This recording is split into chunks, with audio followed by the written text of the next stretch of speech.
voyage. J'ai déjà exposé, jeudi dernier, à quelques-uns d'entre vous les principes de ma machine pour voyager dans le temps, et je vous l'ai montrée telle qu'elle était, mais inachevée et sur le métier. Elle y est encore maintenant, quelque peu fatiguée par le voyage, à vrai dire. L'une des barres d'ivoire est fendue et une traverse de cuivre est faussée, mais le reste est encore assez solide. Je pensais l'avoir terminé le vendredi, mais vendredi, quand le montage fut presque fini, je m'aperçus qu'un des barreaux de nickel était trop court de 2,5 cm exactement, et je dus le refaire, de sorte que la machine ne fut entièrement achevée que ce matin. C'est donc aujourd'hui à 10 heures que la première de toutes les machines de ce genre commença sa carrière. Je l'examinai une dernière fois, m'assurai de la solidité des écrous, mis encore une goutte d'huile à la tringle de quartz et m'installa sur la selle.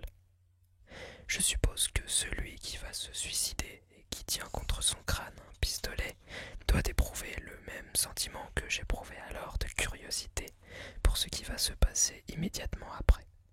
Je pris dans une main le levier de mise en marche et dans l'autre le levier d'arrêt. J'appuyai sur le premier et presque immédiatement sur le second. Je crus chanceler, puis j'eus une sensation de chute comme dans un cauchemar. Alors, regardant autour de moi, je vis mon laboratoire tel qu'à l'ordinaire. S'était-il passé quelque chose? Un moment, je soupçonnais mon intellect de m'avoir joué quelques tours. Je remarquai alors la pendule. Le moment d'avant, elle marquait, m'avait-il semblé, 1 minute ou 2 après 10 heures. Maintenant, il était presque 3 h 30. Je respirai, serrai les dents, empoignai des 2 mains le levier de mise en train et partis d'un seul coup. Le laboratoire devint brumeux, puis sombre. La servante entra et se dirigea, sans paraître me voir, vers la porte donnant sur le jardin. Je suppose qu'il lui fallut 1 minute ou 2 pour traverser la pièce, mais il me sembla qu'elle était lancée d'une porte à l'autre comme une fusée. J'appuyai sur le levier jusqu'à sa position extrême. La nuit vint comme on éteint une lampe, et un moment après, 2 mains étaient là. Le laboratoire devint confus et brumeux, et à chaque moment de plus en plus confus. Demain soir arriva tout obscur, puis le jour encore, puis une nuit, puis des jours, et des nuits de plus en plus précipitées. Un murmure vertigineux emplissait mes oreilles, une mystérieuse confusion descendait sur mon esprit. Je crains de ne pouvoir examiner les singulières sensations d'un voyage à travers le temps. Elles sont excessivement déplaisantes. On éprouve exactement la même chose que sur les montagnes russes, dans les foires, un irrésistible élan, tête baissée. J'éprouvais aussi l'horrible pressentiment d'un écrasement inévitable et imminent. Pendant cette course, la nuit suivait le jour comme le battement d'une grande aile noire. L'obscure perception du laboratoire disparut bientôt, et je vis le soleil sauter précipitamment à travers le ciel, blondissant à chaque minute marquant un jour. Je pensais que le laboratoire avait dû être détruit et que j'étais maintenant en plein air. J'eus la vague impression d'escalader des échafaudages, mais j'allais déjà beaucoup trop vite pour avoir conscience des mouvements qui m'entouraient. L'escargot le plus lent qui rampa jamais bondissait trop vite pour que je le visse. La scintillante succession de la clarté et des ténèbres était extrêmement pénible à l'œil. Puis, dans les ténèbres intermittentes, je voyais la lune parcourir rapidement ses phases et j'entrevoyais faiblement les révolutions des étoiles. Bientôt, tandis que j'avançais avec une vélocité croissante, la palpitation du jour et de la nuit se fondit en une teinte grise continue. Le ciel revêtit d'une admirable profondeur bleue, une splendide nuance lumineuse comme celle des premières lueurs du crépuscule. Le soleil bondissant devint une traînée de feu, un arc lumineux dans l'espace. La lune, une bande ondoyante et plus faible, et je ne voyais plus rien des étoiles, sinon de temps en temps un cercle brillant qui tremblotait. Le paysage était brumeux et vague. J'étais toujours au flanc de la colline sur laquelle est bâtie cette maison, et la pente s'élevait au-dessus de moi, grise et confuse. Je vis des arbres croître et changer comme des bouffées de vapeur, tantôt roux, tantôt verts, Il croissait, s'étendait, se brisait et disparaissait. Je vis d'immenses édifices s'élever, vagues et splendides, et passer comme des rêves. Toute la surface de la terre semblait changer, ondoyant et s'évanouissant sous mes yeux. Les petites aiguilles sur les cadrans qui enregistraient ma vitesse couraient de plus en plus vite. Bientôt, je remarquai que le cercle lumineux du soleil montait et descendait d'un solstice à l'autre en moins d'une minute, et que, par conséquent, j'allais à une vitesse de plus d'une année par minute. Et de minute en minute, la neige blanche apparaissait sur le monde et s'évanouissait pour être suivie par la verdure brillante et courte du printemps. Les sensations désagréables du départ étaient maintenant moins poignantes. Elles se fondirent bientôt en une sorte d'euphorie nerveuse. Je remarquai cependant un balancement lourd de la machine dont je ne pouvais m'expliquer la cause. Mais mon esprit était trop confus pour y faire grande attention, si bien que je me lançai dans l'avenir avec une sorte de folie croissante. D'abord, à peine pensai-je à m'arrêter, à peine pensai-je à autre chose qu'à ces sensations nouvelles. Mais bientôt, une autre série d'impressions me vint à l'esprit, une certaine curiosité, et avec elle, une certaine crainte, jusqu'à ce qu'enfin elles se fussent complètement emparées de moi. Quels étranges développements de l'humanité, quelles merveilleuses avances sur notre civilisation rudimentaire n'allais-je pas apercevoir quand j'en arriverais à regarder de près ce monde vague et illusoire qui se déroulait et ondoyait devant mes yeux. Je voyais des monuments d'une grande et splendide architecture s'élever autour de moi, plus massifs qu'aucun des édifices de notre époque, et cependant, me semblait-il, bâtis de brume et de faible clarté. Je vis un vert plus riche s'étendre sur la colline et demeurer là sans aucun intervalle d'hiver. Même à travers le voile qui noyait les choses, la terre semblait très belle. C'est alors que l'idée me vint d'arrêter la machine. Le risque que je courais était de trouver quelque nouvel objet à la place que la machine et moi occupions. Aussi longtemps que je voyageais à toute vitesse, cela importait peu. J'étais, pour ainsi dire, désintégré. Je glissais comme un éther à travers les interstices des substances interposées. Mais s'arrêter impliquait peut-être mon écrasement, molécule par molécule, dans ce qui pouvait se trouver sur mon passage, comportait un contact si intime de mes atomes avec ceux de l'obstacle qu'il en résulterait une profonde réaction chimique, peut-être une explosion formidable qui m'enverrait, mon appareil et moi, hors de toute dimension possible, dans l'inconnu. Cette possibilité s'était bien souvent présentée à mon esprit pendant que je construisais la machine, mais alors je l'avais de bon cœur envisagée comme un risque nécessaire, un de ces risques qu'un homme doit toujours accepter. Maintenant qu'il était inévitable, je ne le voyais plus du tout sous le même jour. Le fait est que, insensiblement, l'absolue étrangeté de toute chose, le balancement ou l'ébranlement écœurant de la machine, par-dessus tout la sensation de chute prolongée, avait absolument bouleversé mes nerfs. Je me disais que je ne pouvais plus m'arrêter et, dans un sursaut nerveux, je résolus de m'arrêter sur le champ. Avec une impatience d'insensé, je tirai sur le levier. Aussitôt, la machine se mit à balloter et je dégringolai la tête la première dans le vide.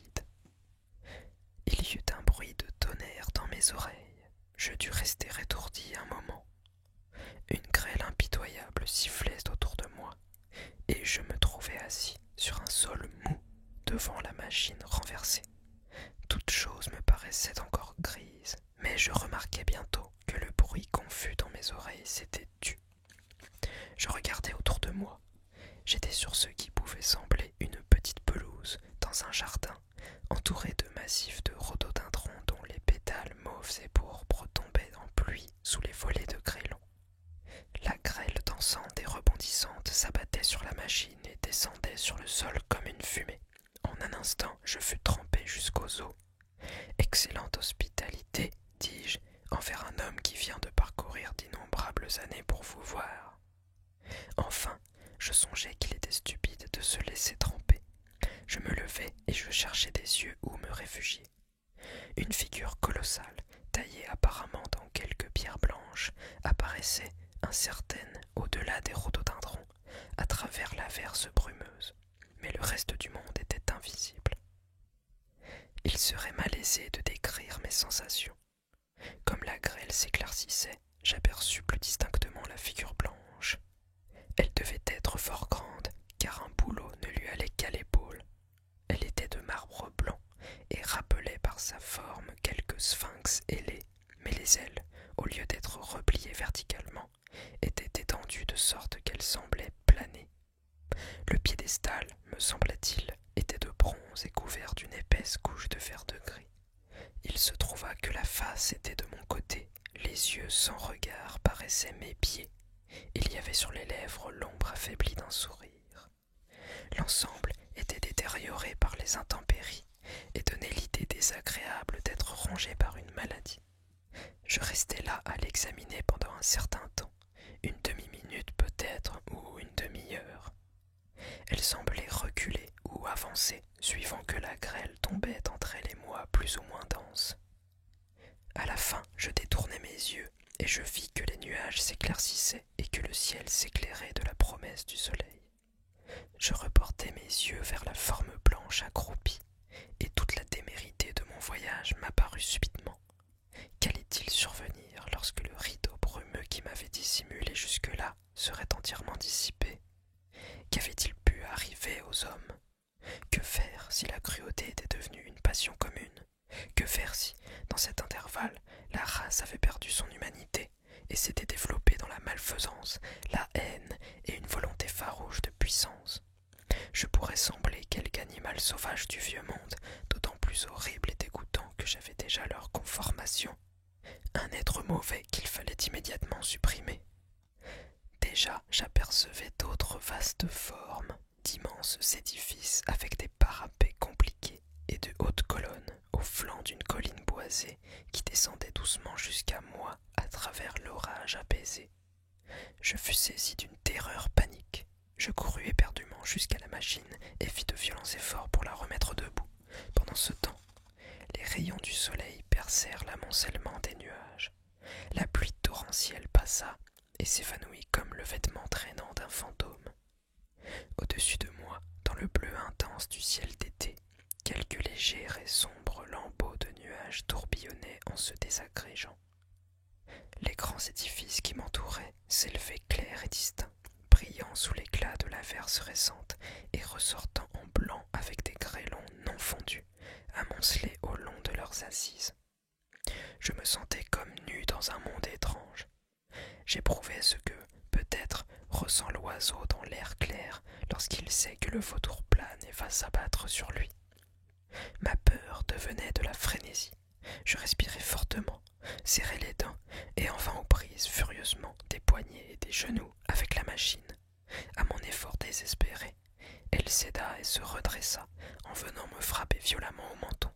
Une main sur la selle, l'autre sur le levier, je restais là, haletant sourdement, prêt à repartir. Mais avec l'espoir d'une prompte retraite, le courage me revint. Je considérais plus curieusement et avec moins de crainte ce monde d'un avenir éloigné. Dans une fenêtre ronde, très haut dans le mur du plus proche édifice, je vis un groupe d'êtres revêtus de riches et souples robes. Ils m'avaient vu, car leur visage était tourné vers moi. J'entendis alors des voix qui approchaient. Venant à travers les massifs qui entouraient le sphinx blanc, je voyais les têtes et les épaules d'hommes qui couraient. L'un d'eux déboucha d'un sentier qui menait droit à la petite pelouse sur laquelle je me trouvais avec ma machine. C'était une délicate créature, haute d'environ 1,20 m, vêtue d'une tunique de pourpre retenue à la taille par une ceinture de cuir. Des sandales ou des brodequins, je ne pus voir distinctement, recouvraient ses pieds. Ses jambes étaient nues depuis les genoux, elle ne portait aucune coiffure. En faisant ces remarques, je m'aperçus pour la première fois de la douceur extrême de l'air. Je fus frappé par l'aspect de cette créature très belle et gracieuse, mais étonnamment frêle. Ses joues roses me rappelaient ces beaux visages de Phthisique, cette beauté hectique dont on nous a tant parlé. À sa vue, je repris soudainement confiance, et mes mains abandonnèrent la machine. 5, dans l'âge d'or. En un instant, nous étions face à face, ces êtres fragiles et moi. Il s'avança sans hésiter et se mit à me rironner. L'absence de tout signe de crainte dans sa contenance me frappa tout à coup. Puis il se tourna vers les deux autres qui le suivaient et leur parla dans une langue étrange, harmonieuse et très douce. D'autres encore arrivèrent et j'eus bientôt autour de moi un groupe d'environ 8 ou 10 de ces êtres exquis. L'un d'eux m'adressa la parole. Il me vint à l'esprit, assez bizarrement, que ma voix était trop rude et trop profonde pour eux. Aussi je hochai la tête et, lui montrant mes oreilles, je la hochai de nouveau. Il fit un pas en avant, hésita, puis toucha ma main. Je sentis alors d'autres petits et tendres tentacules sur mon dos et mes épaules. Il voulait se rendre compte si j'étais bien réel. Il n'y avait rien d'alarmant à tout cela.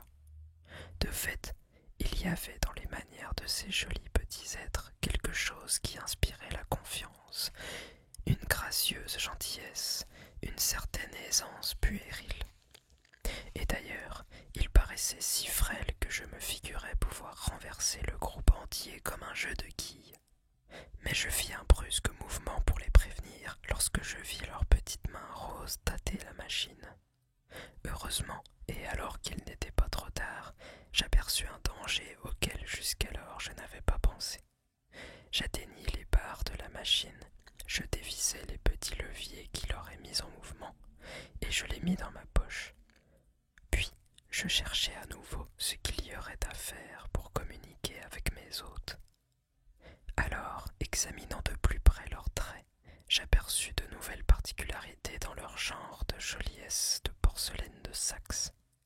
Leur chevelure, qui était uniformément bouclée, se terminait brusquement sur les joues et le cou. Il n'y avait pas le moindre indice de système pileux sur la figure, et leurs oreilles étaient singulièrement menues. Leur bouche était petite, avec des lèvres d'un rouge vif, mais plutôt minces, et leur petit menton finissait en pointe. Leurs yeux étaient larges et doux, et, ceci peut sembler égoïste de ma part, je me figurais même alors qu'il leur manquait une partie de l'attrait que je leur avais supposé tout d'abord. Comme ils ne faisaient aucun effort pour communiquer avec moi, mais simplement m'entouraient, souriant et conversant entre eux avec des intonations douces et caressantes, j'essayai d'entamer la conversation. Je leur indiquai du doigt la machine, puis moi-même. Ensuite, me demandant un instant comment j'exprimerais l'idée de temps, je montrai du doigt le soleil.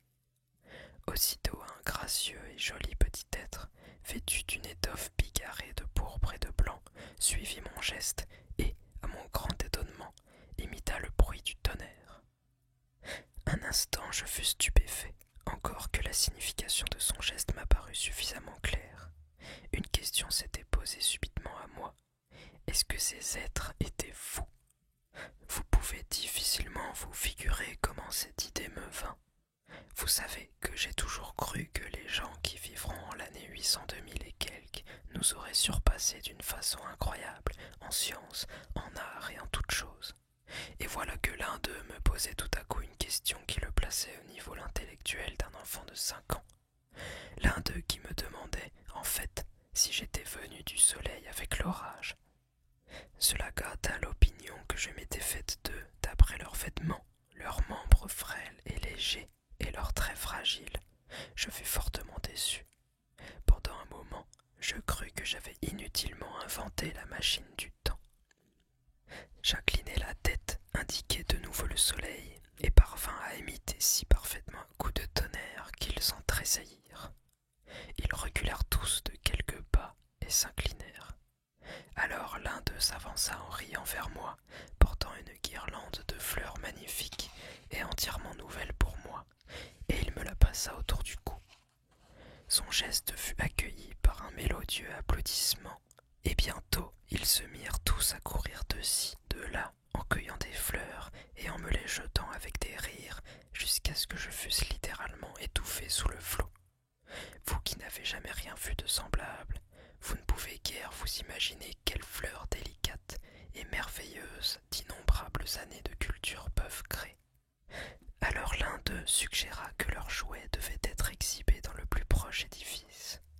Ainsi, je fus conduit vers un vaste monument de pierre grise et effritée, de l'autre côté du sphinx de marbre blanc, qui, tout ce temps, avait semblé m'observer en souriant de mon étonnement.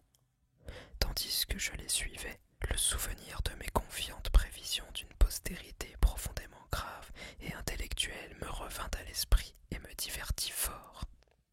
L'édifice, de dimension colossale, avait une large entrée.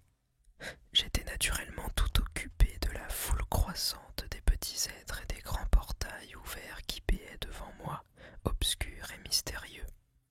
Mon impression générale du monde ambiant était celle d'un gaspillage inextricable d'arbustes et de fleurs admirables, d'un jardin longtemps négligé et cependant sans mauvaises herbes.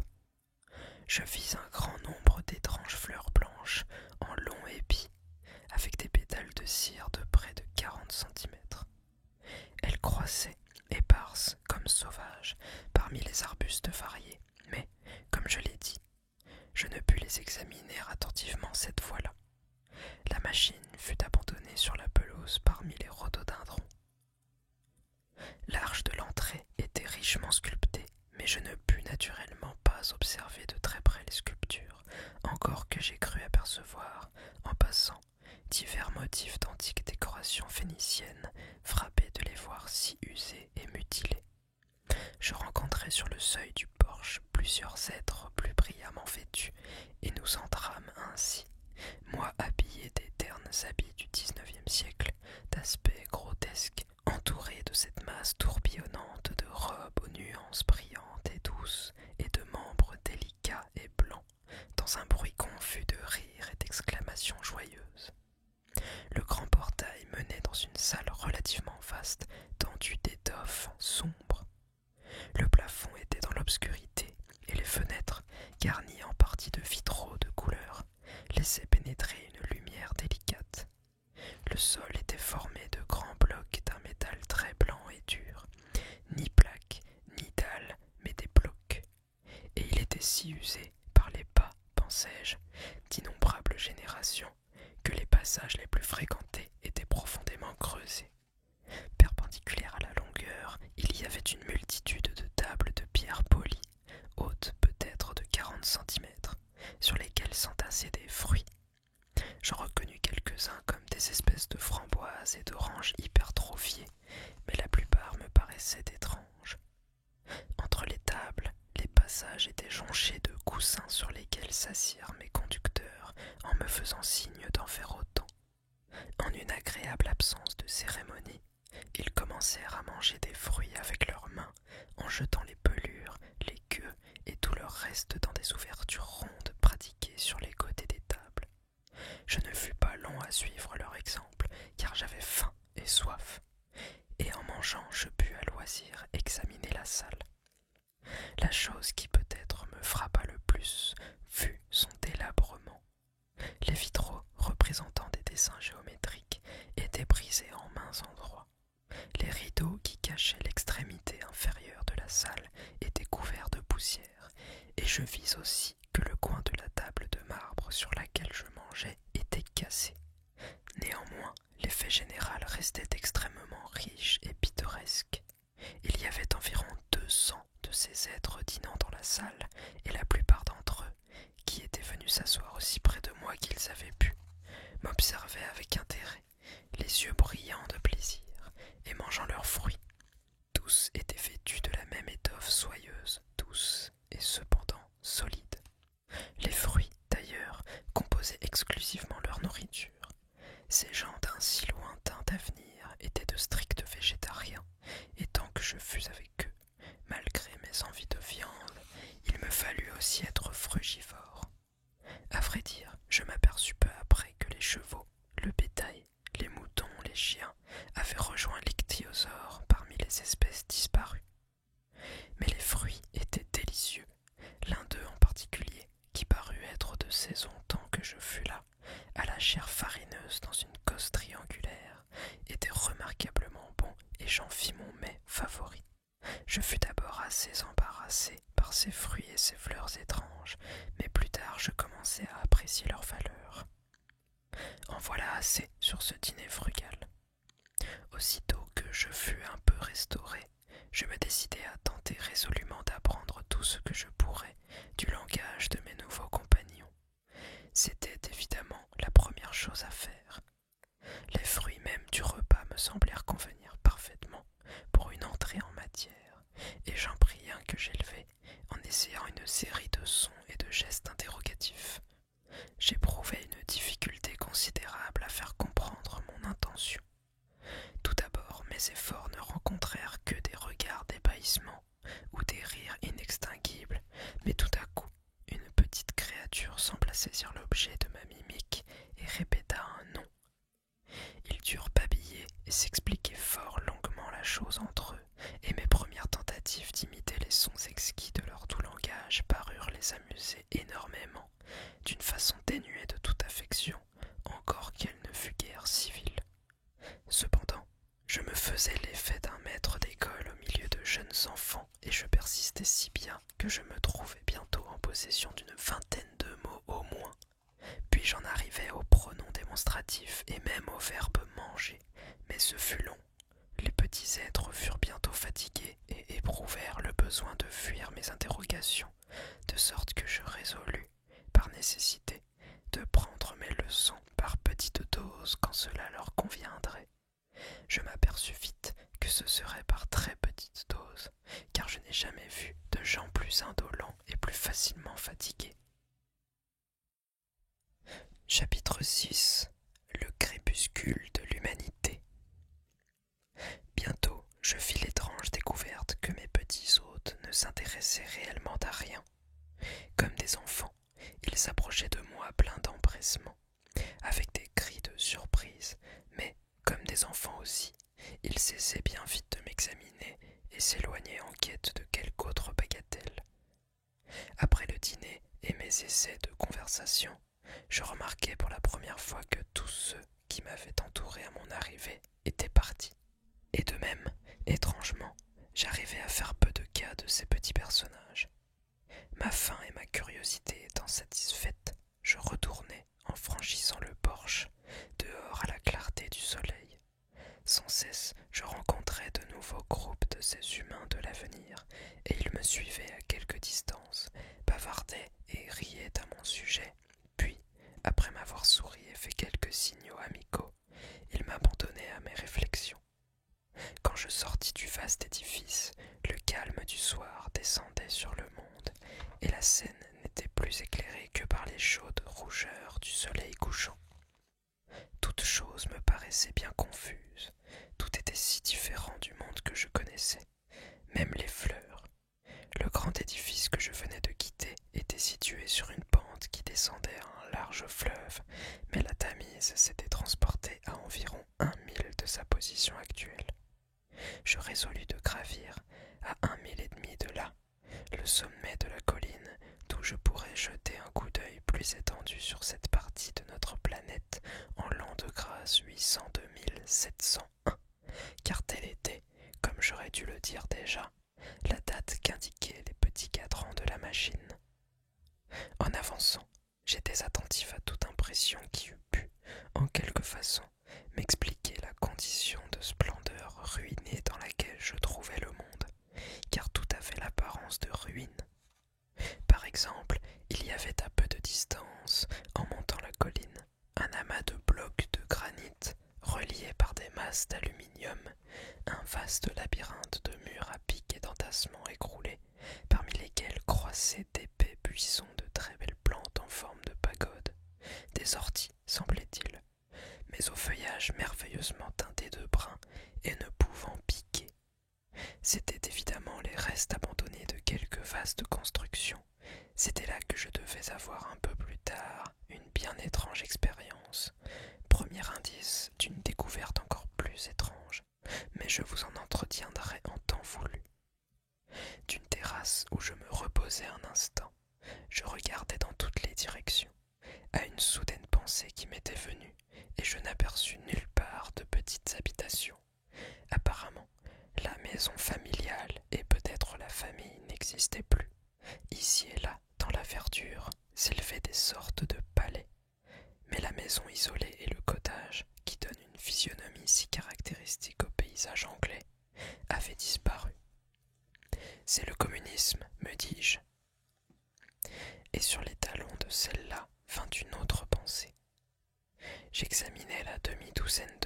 les êtres qui me suivaient. Alors, je m'aperçus brusquement que tous avaient la même forme de costume, le même visage imberbe au teint délicat, et la même mollesse des membres, comme de grandes fillettes. Il peut sans doute vous paraître étrange que je ne l'eusse pas remarqué, mais tout était si étrange. Pour le costume et les différences de tissu et de coupe, pour l'aspect et la démarche, qui de nos jours distinguent les sexes, ces humains du futur étaient identiques. Et à mes yeux, les enfants semblaient n'être que les miniatures de leurs parents. J'en conclus que les enfants de ce temps étaient extrêmement précoces, physionomiquement du moins, et je pus par la suite vérifier abondamment cette opinion.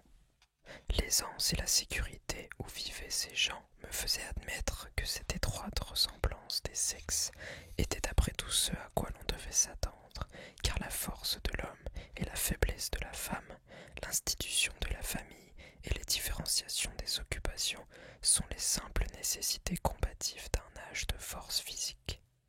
Là où la population est abondante et équilibrée, de nombreuses naissances sont pour l'État un mal plutôt qu'un bien. Là où la violence est rare et où la propagation de l'espèce n'est pas compromise, il y a moins de nécessité, réellement il n'y a aucune nécessité, d'une famille effective, et la spécialisation des sexes par rapport aux besoins des enfants disparaît. Nous en observons déjà des indices, et dans cet âge futur, c'était un fait accompli. Ceci, je dois vous le rappeler, n'est qu'une simple conjecture que je faisais à ce moment-là. Plus tard, je devais apprécier jusqu'à quel point elle était éloignée de la réalité. Tandis que je m'attardais à ces choses, mon attention fut attirée par une jolie petite construction qui ressemblait à un puits sous une coupole. Je songeai un moment à la bizarrerie d'un puits au milieu de cette nature renouvelée, et je repris le fil de mes spéculations. Il n'y avait du côté du sommet de la colline aucun grand édifice, et comme mes facultés locomotrices tenaient évidemment du miracle, je me trouvai bientôt seul pour la première fois. Avec une étrange sensation de liberté et d'aventure, je me hâtai vers la crête. Je trouvai là un siège, fait d'un métal jaune que je ne reconnus pas et corrodé par place d'une sorte de rouille rosâtre, à demi recouvert de mousse molle. Les bras modelés et polis représentaient des têtes de griffons. Je m'assis et contemplai le spectacle de notre vieux monde, au soleil couchant de ce long jour. C'était un des plus beaux et agréables spectacles que j'ai jamais vus. Le soleil déjà avait franchi l'horizon, et l'ouest était d'or en flammes, avec des barres horizontales de pourpre et d'écarlate. Au-dessous était la vallée de la Tamise, dans laquelle le fleuve s'étendait comme une bande d'acier poli. J'ai déjà parlé des grands palais qui pointillaient de blanc les verdures variées, quelques-uns en ruine et quelques autres encore occupés. Ici et là s'élevaient quelques formes blanches ou argentées dans le jardin désolé de la terre. Ici et là survenait la dure ligne verticale de quelques monuments à coupole ou de quelques obélisques. Nul haie, nul signe de propriété, nulle apparence d'agriculture. La terre entière était devenue un jardin. Observant tous ces faits, je commençai à les coordonner, et voici, sous la forme qu'elle prit ce soir-là, quel fut le sens de mon interprétation. Par la suite, je m'aperçus que je n'avais trouvé qu'une demi-vérité, et n'avais même entrevu qu'une facette de la vérité. Je croyais être parvenu à l'époque du déclin du monde. Le crépuscule rougeâtre m'évoqua le crépuscule de l'humanité. Pour la première fois, je commençai à concevoir une conséquence bizarre de l'effort social où nous sommes actuellement engagés. Et cependant, remarquez-le, c'est une conséquence assez logique. La force est le produit de la nécessité. La sécurité entretient et encourage la faiblesse. L'œuvre d'amélioration des conditions de l'existence, le vrai progrès civilisant qui assure de plus en plus le confort et diminue l'inquiétude de la vie, était tranquillement arrivé à son point culminant. Les triomphes de l'humanité unie sur la nature s'étaient succédés sans cesse. Des choses qui ne sont, à notre époque, que des rêves étaient devenues des réalités. Et ce que je voyais en était les fruits. Après tout, l'activité d'aujourd'hui, les conditions sanitaires en sont encore à l'âge rudimentaire. La science de notre époque ne s'est attaquée qu'à un minuscule secteur du champ des maladies humaines, mais malgré cela, elle étend ses opérations d'une allure ferme et persistante. Notre agriculture et notre horticulture détruisent à peine une mauvaise herbe ici et là, et cultivent peut-être une vingtaine de plantes saines, laissant les plus nombreuses compenser, comme elles peuvent, les mauvaises. Nous améliorons nos plantes et nos animaux favoris, et nous en avons si peu, par la sélection et l'élevage, tantôt une pêche nouvelle et meilleure, tantôt une grappe sans pépins, tantôt une fleur plus belle et plus parfumée, tantôt une espèce de bétail mieux adaptée à nos besoins. Nous les améliorons graduellement, parce que nos vues sont vagues et hésitantes, et notre connaissance des choses très limitée, parce que aussi la nature est timide et lente dans nos mains malhabiles. Un jour tout cela irait de mieux en mieux. Tel est le sens du courant, en dépit des reflux. Le monde entier sera intelligent, instruit, et recherchera la coopération. Toutes choses iront de plus en plus vite vers la soumission de la nature. À la fin, sagement et soigneusement, nous réajusterons l'équilibre de la vie animale et de la vie végétale pour qu'elle s'adapte à nos besoins humains. Ce réajustement, me disais-je, doit avoir été fait et bien fait. Fait, à vrai dire, une fois pour toutes, dans l'espace du temps à travers lequel ma machine avait bondi. Dans l'air, ni moucheron, ni moustique. Sur le sol, ni mauvaise herbe, ni fongosité. Des papillons brillants voltigeaient de ci de là. L'idéal de la médecine préventive était atteint. Les maladies avaient été exterminées.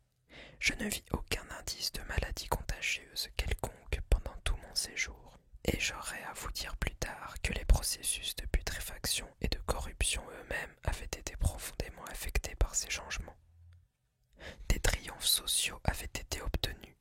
Je voyais l'humanité hébergée en de splendides asiles, somptueusement vêtue, et jusqu'ici je n'avais trouvé personne qui fût occupé à un labeur quelconque.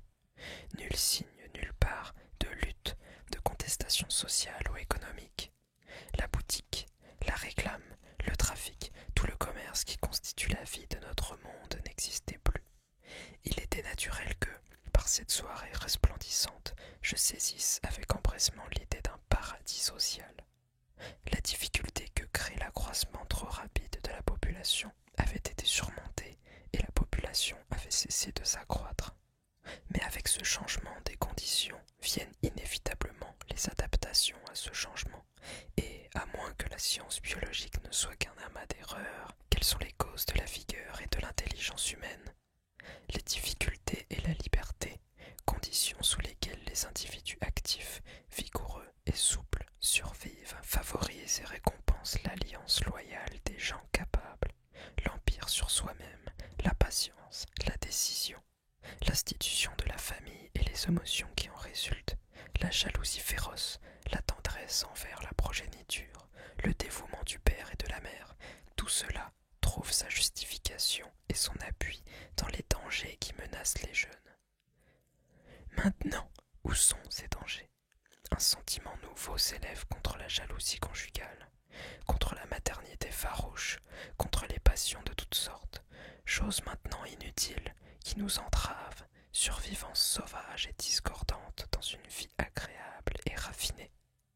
Je songeais à la délicatesse physique de ces gens, à leur manque d'intelligence, à ces ruines énormes et nombreuses, et cela confirma mon opinion d'une conquête parfaite de la nature. Car, après la lutte, vient la quiétude. L'humanité avait été forte, énergique et intelligente, et avait employé toute son abondante vitalité à transformer les conditions dans lesquelles elle vivait. Et maintenant, les conditions nouvelles réagissaient à leur tour sur l'humanité. Dans cette sécurité et ce confort parfait, l'incessante énergie qui est notre force doit devenir faiblesse. De notre temps même, certains désirs et tendances, autrefois nécessaires à la survivance, sont des sources constantes de défaillance. Le courage physique et l'amour des combats, par exemple, ne sont pas à l'homme civilisé de grands secours, et peuvent même lui être obstacles. Dans un état d'équilibre physique et de sécurité, la puissance intellectuelle, aussi bien que physique, serait déplacée. J'en conclus que pendant d'innombrables d'innombrables années, il n'y avait eu aucun danger de guerre ou de violence isolée, aucun danger de bêtes sauvages, aucune épidémie qui ait requis de vigoureuses constitutions ou un besoin quelconque d'activité. Pour une telle vie, ceux que nous appellerions les faibles sont aussi bien équipés que les forts, et de fait, ils ne sont plus faibles, et même mieux équipés, car les forts seraient tourmentés par un trop-plein d'énergie. Nul doute que l'exquise beauté des édifices que je voyais ne fut le résultat des derniers efforts de l'énergie maintenant sans objet de l'humanité, avant qu'elle eût atteint sa parfaite harmonie avec les conditions dans lesquelles elle vivait. L'épanouissement de ce triomphe qui fut le commencement de l'ultime et grande paix. Ce fut là le sort de l'énergie en sécurité. Elle se porte vers l'art et l'érotisme, et viennent ensuite la langueur et la décadence. Cette impulsion artistique elle-même doit à la fin s'affaiblir et disparaître. Elle avait presque disparu à l'époque où j'étais. S'orner de fleurs, chanter et danser au soleil, c'était tout ce qui restait de l'esprit artistique, rien de plus. Même cela devait à la fin faire place à une oisiveté satisfaite. Nous sommes incessamment aiguisés sur la meule de la souffrance et de la nécessité, et voilà qu'enfin, me semblait-il, cette odieuse meule était brisée. Et je restais là, dans les ténèbres envahissantes, pensant avoir, par cette simple explication, résolu le problème du monde, pénétré le mystère de l'existence de ces délicieux êtres. Il se trouvait que les moyens qu'ils avaient imaginés pour restreindre l'accroissement de la population eussent trop bien réussi, et que leur nombre, au lieu de rester stationnaire, eût plutôt diminué. Cela eût expliqué l'abandon des ruines. Mon explication était très simple et suffisamment plausible, comme le sont la plupart des théories erronées